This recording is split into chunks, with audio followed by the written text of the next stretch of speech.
Vasudevaya. Om Namo Bhagavate Vasudevaya. Narayanam Namaskritya Naram Chaiva Narottamam Devim Saraswatim Vyasam Tato Jayamudiriye.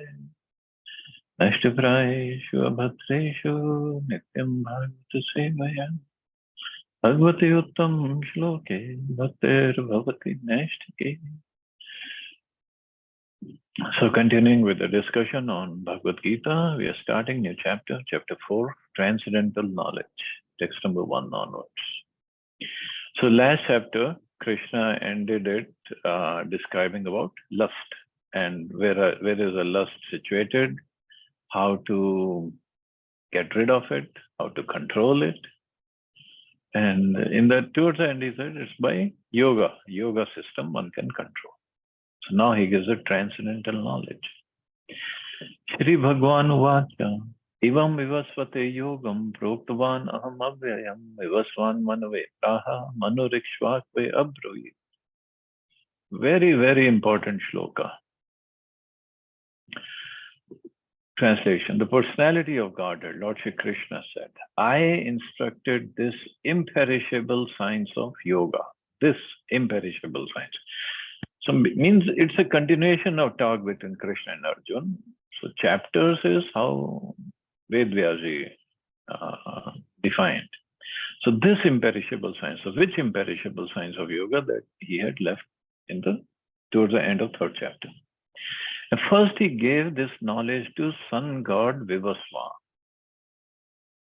And Vivaswan instructed it to Manu, the father of mankind, and Manu in turn instructed it to Ikshvaku. Very important. Many times we say, oh, when was Bhagavad Gita spoken? Krishna gave knowledge to Arjuna 5,000 years ago. Yes, to Arjuna 5,000 years ago. But to Vivaswan at the beginning of time. Beginning of time in what sense? Prabhupada has given the calculations in the purport. Let's see. Herein we find the history of the Bhagavad Gita traced from a remote time when it was delivered to the royal order of all planets, beginning from the sun planet.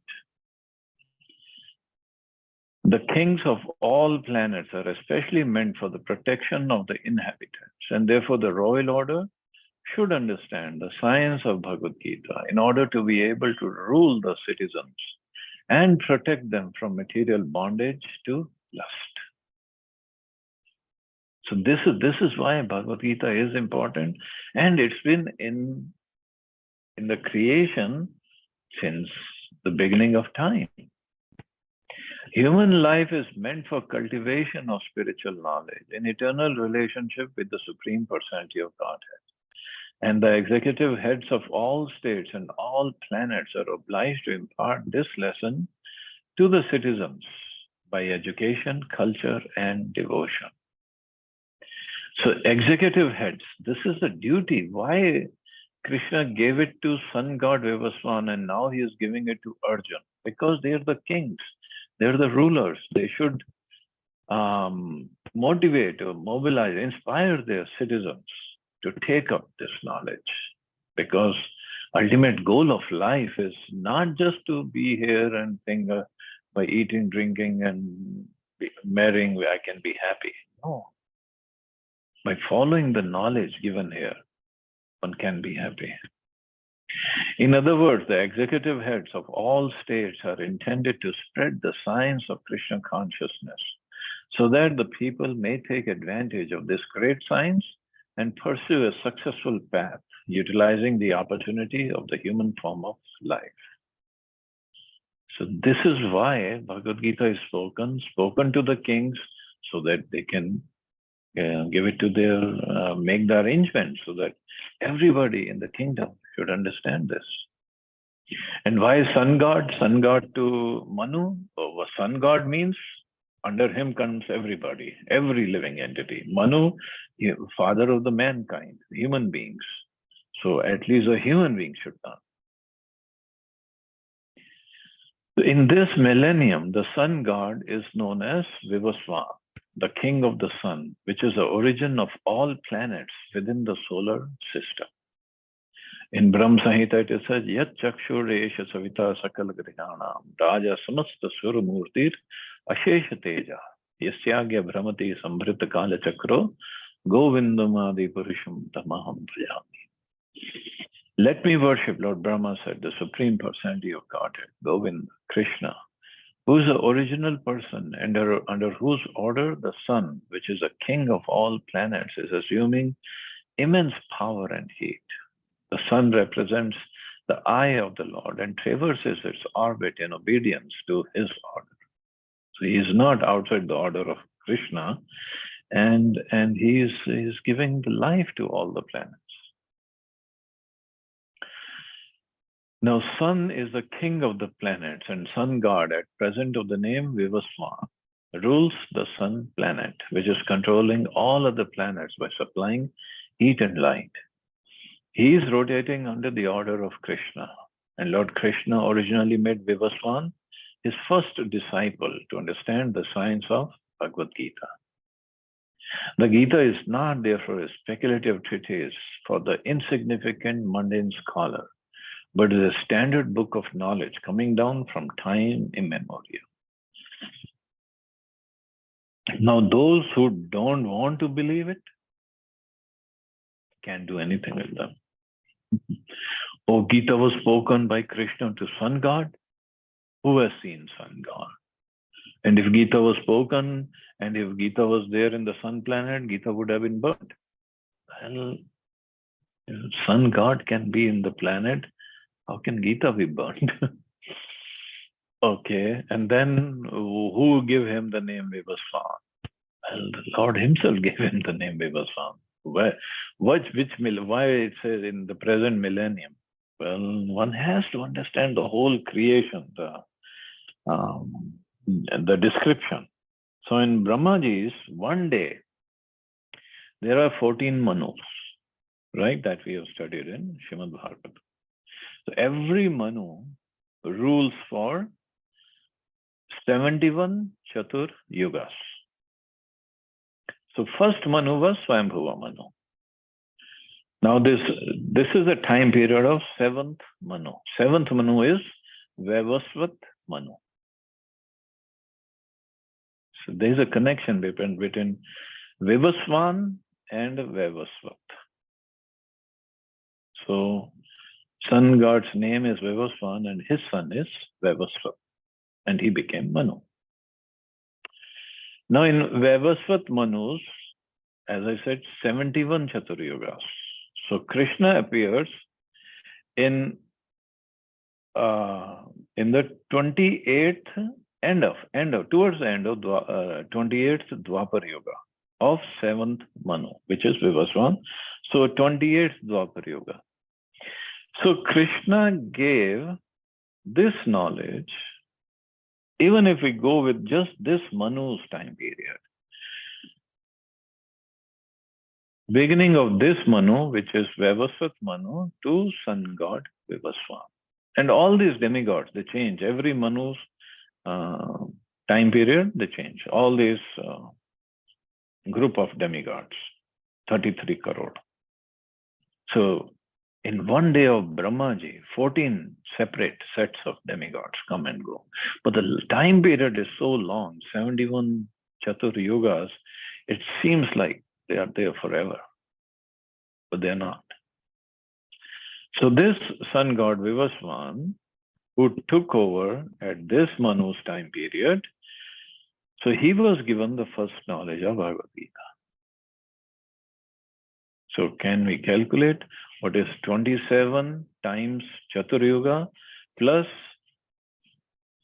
Satyuga plus Treta Yuga plus Dwapar Yuga, because Krishna gave to Arjuna towards the end of Dwapar Yuga. And plus another 5,000 years ago, 5,000 years for our generation. So how long ago Krishna gave this knowledge to sun god? It's amazing amount. Sun god gave it to his son Manu. Manu gave it to Ikshvaku. When Ikshvaku took over Ikshvaku came in Satyuga, and then Ikshvaku dynasty, Lord Ram came in Treta Yuga. It's mind-boggling. It is mind-boggling. And we say, oh, creation, only 10,000 years ago, human beings, as we know of, came in. Well, Krishna gave it to Vivaswan, and Vivaswan cannot be an animal because this knowledge cannot be had by animals.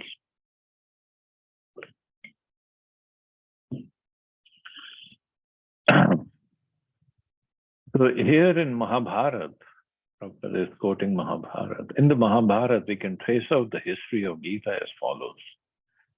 Treta Yugado Chatato Vivaswan Manuve Dado Manushya Loka Bhriti Artham Suta Ye Ikshvakve Dado Ikshvakuna Chakatito Vyapya Lokan Avastita. In the beginning of the millennium, known as Treta Yuga. Okay, so not in Satyuga, Treta Yuga, this science of relationship with the Supreme was delivered by Vivaswan to Manu. And Manu, being the father of the mankind, gave it to his son Maharaj Ikshvaku, the king of this earth planet and forefather of the Raghu dynasty in which Lord Ramchandra appeared. Therefore, Bhagavad Gita existed in human society from the time of Maharaj Ikshvaku on planet Earth, but it was there in the universe before that. So if we just calculate even this time, at the present moment, we have just passed through 5,000 years of Kali Yuga, which lasts 432,000 years. Before this, there was Dwapar Yuga. Prabhupada said 800,000, but to be exact, 864,000 years. And before that, there was Treta Yuga, 12 lakh years, or 1.2 million, but it was 12 lakh and 96,000 years. So if we just add this much, so thus some 2 million years ago, Manu spoke the Bhagavad Gita to his disciple and son, Maharaj Ikshvaku. 2 million years ago. It is mind-boggling, even if you just look at these numbers, that when he spoke it to Manu. And in that, okay, now coming by that, Maharaj Ikshvaku, and it said, Prabhupada said, in his dynasty, Lord Ramchandra appeared. So Maharaj Ikshvaku got this knowledge 2 million years ago. So Lord Ram, I don't know, because Treta Yuga was 1.2 million, maybe appeared towards the beginning, towards in the middle, I don't exactly know.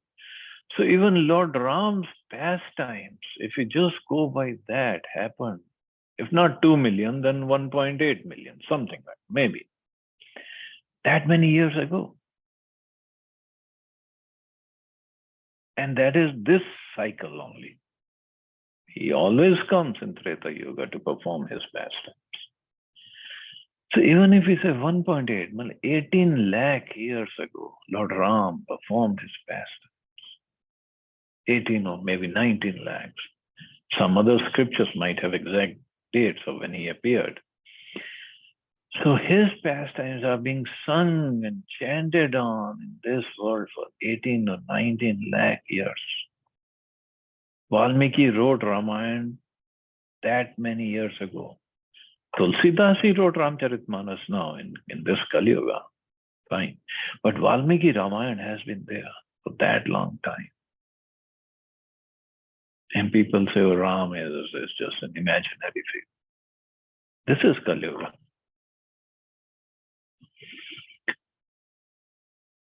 Okay, and further Prabhupada says, the age of the current Manu is calculated to last some 305,300,000 years. If we calculate 71 times Chatur Yuga, that is this many years, of which 120.4 million years have passed. 120.4 million. Accepting that before the birth of Manu, the Gita was spoken by the Lord to his disciple, the sun god Vivaswan, A rough estimate is that Gita was spoken at least 120.4 million years ago. So 120.4 million, if somebody wants to do the calculation. So 28th Dwapar Yuga, Krishna appeared towards the end of 28th Dwapar Yuga. So 27 Chatur Yugas plus Satyuga plus 1 Treta Yuga plus Dwapar Yuga plus another 5,000 years. 120.4 million. And in human society, it has been extant, or it has been present for about 2 million years. It was re-spoken by the Lord again to Arjuna about 5,000 years ago. That is a rough estimate of the history of Gita. According to Gita itself and according to the version of the speaker, Lord Sri Krishna. Now, one of the reasons, Ved Vyasi, whenever he's writing the shloka when Krishna speaks, he always writes Shri Bhagwan Vacha. He doesn't say Shri Krishna Vacha. Shri Bhagwan Vacha. Why? Because he wants the reader to get in his dull brain, it's Bhagwan himself, Shri Bhagwan himself who is speaking. So he should have no doubts in his words. And Shri Bhagwan can speak to Vivaswan 120.4 million years ago, and he's again repeating the same message. And also we have to understand the position of Arjuna. How important is he? In all these 120 million years, Krishna either didn't find the right candidate or didn't he have the need to speak. But then after 120 million years, he found Arjuna to be the right candidate to be given this message to. Why? Because he could understand and do his duty. And through Arjuna, basically, he is trying to speak to all of us. But all these Kali Yugas, 28 or 27 Kali Yugas, he didn't feel the need to give this message out. But now, in the beginning of this Kali Yuga, or towards the end of Dwapar Yuga, it was very close. He felt that there is a need. And that's why he created this whole scene of the fight between brothers, and the whole armies from all over the world came to fight in that battle. And Arjuna had to be put into confusion so that message of Bhagavad Gita could be delivered.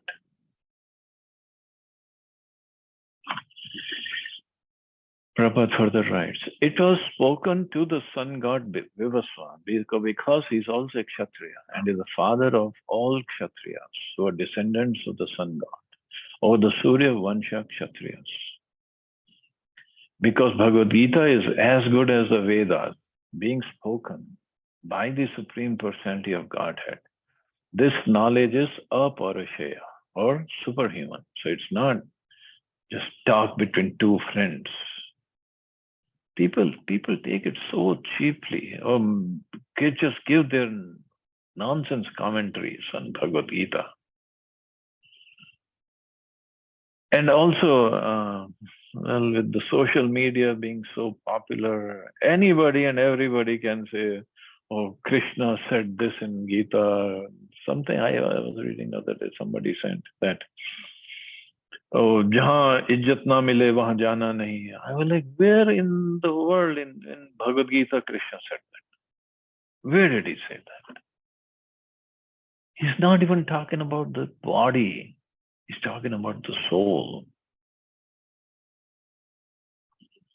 But anybody can come up with something and they just write, oh, in Gita Krishna said this, and people just don't study Gita. And they say, oh yeah, Gita must have said that. No, where did he say that?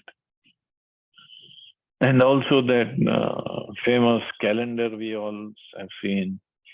Jo ho raha hai, acha ho raha hai, jo hoga, wo bhi acha hi hoga. Where in Bhagavad Gita Krishna has said? So they say Gita, this is Gita ka sar. Where is it? Where did he say that? तुम क्या लेकर आए थे, क्या लेकर जाओगे? Where?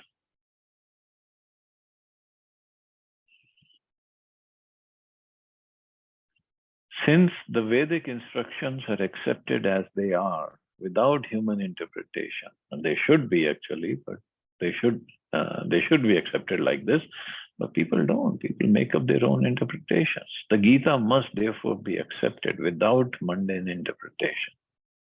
The mundane wranglers may speculate on the Gita in their own ways, but that's not Bhagavad Gita as it is.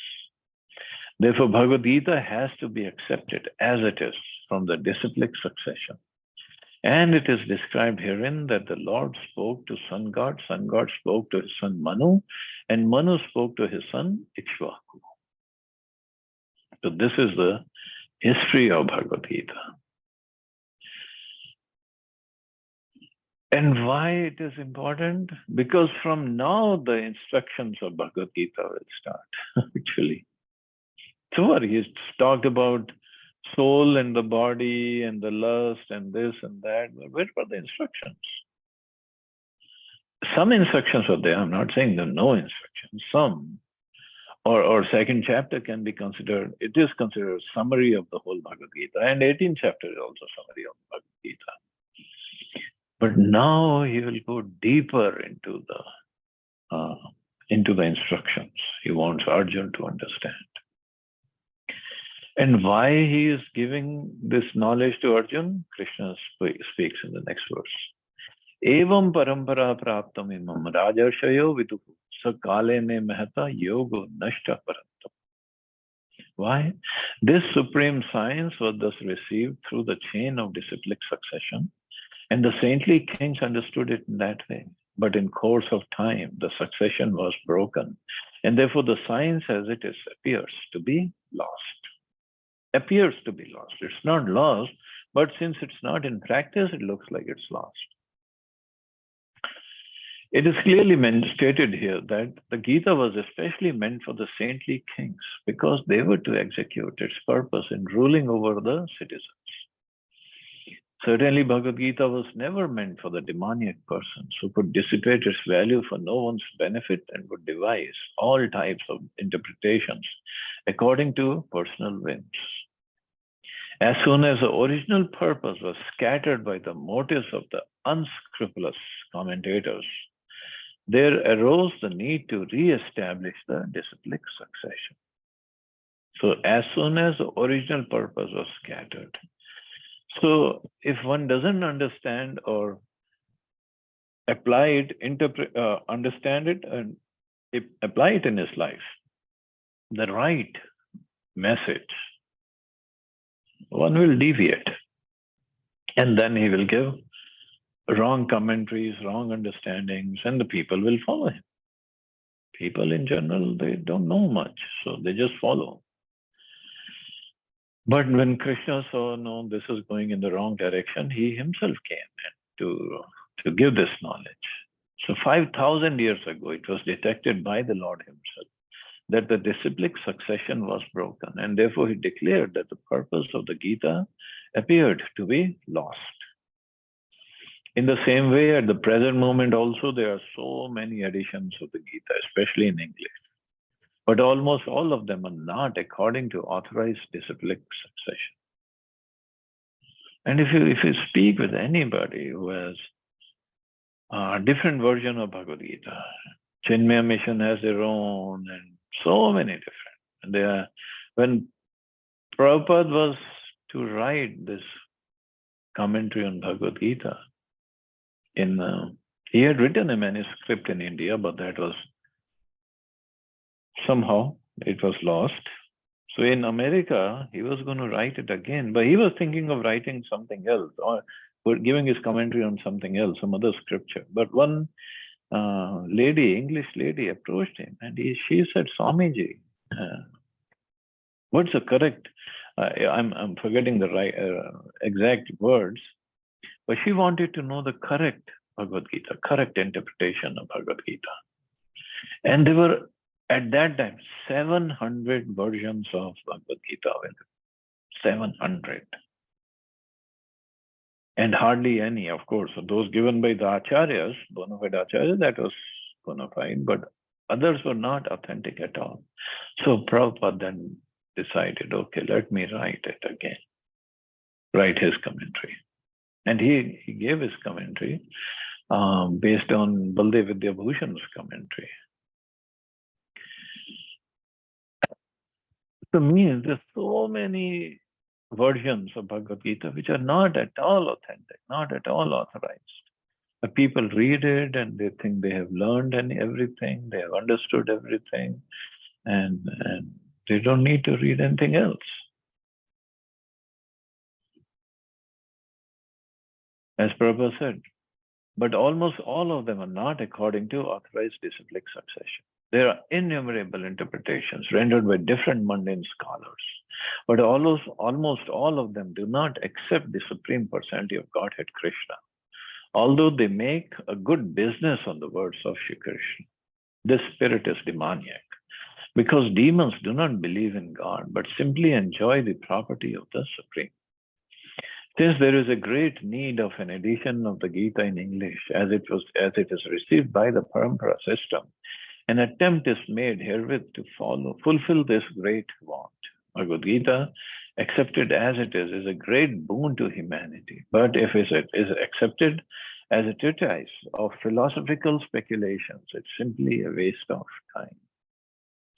The Bhagavad Gita message is very important, how Krishna gave and how we should implement it in our lives, understanding it properly through parampara system, disciplic succession. Then the lives can be sublime and it becomes perfect. Otherwise, as Prabhupada said, it's simply a waste of time. So I guess I can stop here. See anybody has any questions or comments.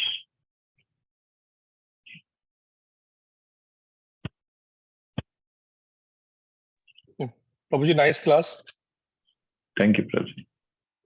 Prabhuji, question is not for today's class, but from other topic. When example of Ganesh ji and example of Prajapati, when the heads were changed for both. So the message was that intelligence lies in the heart, not in the head. Because if we see the head is changed of Ganesha also, right?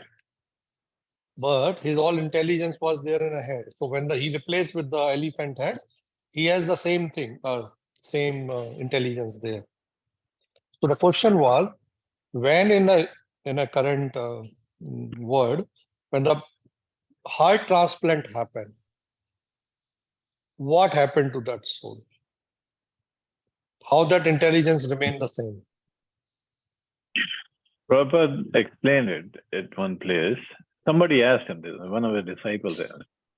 He said, it's just like you go in a house and you're sitting on a sofa and the host says, no, please sit on another sofa. So you go and sit on another sofa. So heart is an organ. It's a sitting place of soul.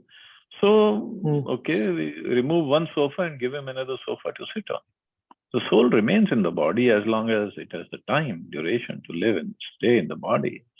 So organ is transplant, not the soul. Soul remains in the body. What is the sitting place of the soul in that case? Is the entire body? Heart. No, it sits in the heart, in the region of heart. So, okay, so even the transplant happened, heart transplant happened, the soul still remains the same. It doesn't go out through that heart, right? It doesn't go out. Yeah, it just changed the sofa, changed the sitting place. Okay. That's all. Yeah. Yeah. I was confused with this. Subtle body is mind, intelligence, false ego, right? That intelligence is a subtle body. Brain is an organ for intelligence, not the intelligence itself. Yeah.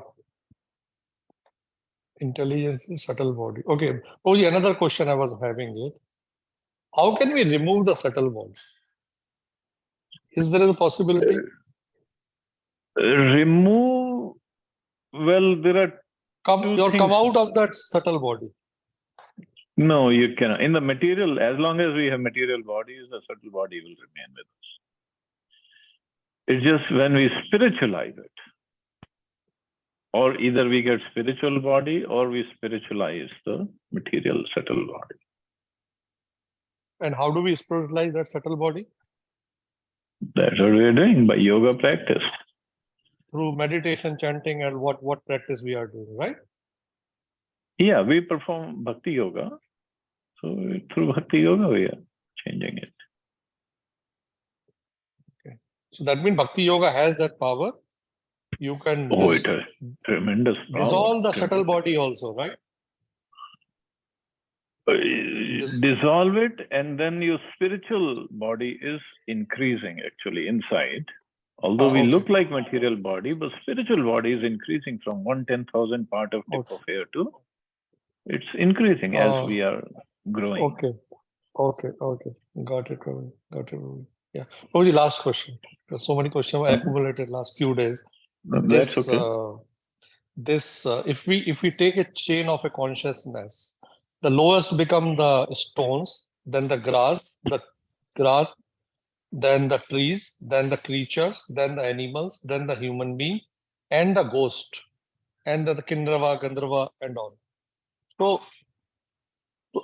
from a consciousness point of view, does the ghost does not have a subtle body?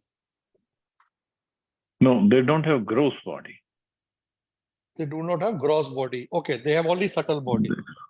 Yeah, subtle and gross, those two bodies remain with the soul as long as we are here. In the case of ghost, they don't have the gross bodies, but subtle body is there. Okay. That's why they can enter into any gross body. Any body. Okay. That is why they can. Because they want to have the gross body to enjoy, to do anything. Yeah. They want to have the gross.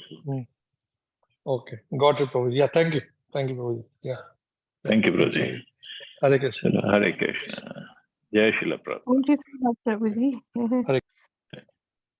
Hare Krishna, Mata. Thank you.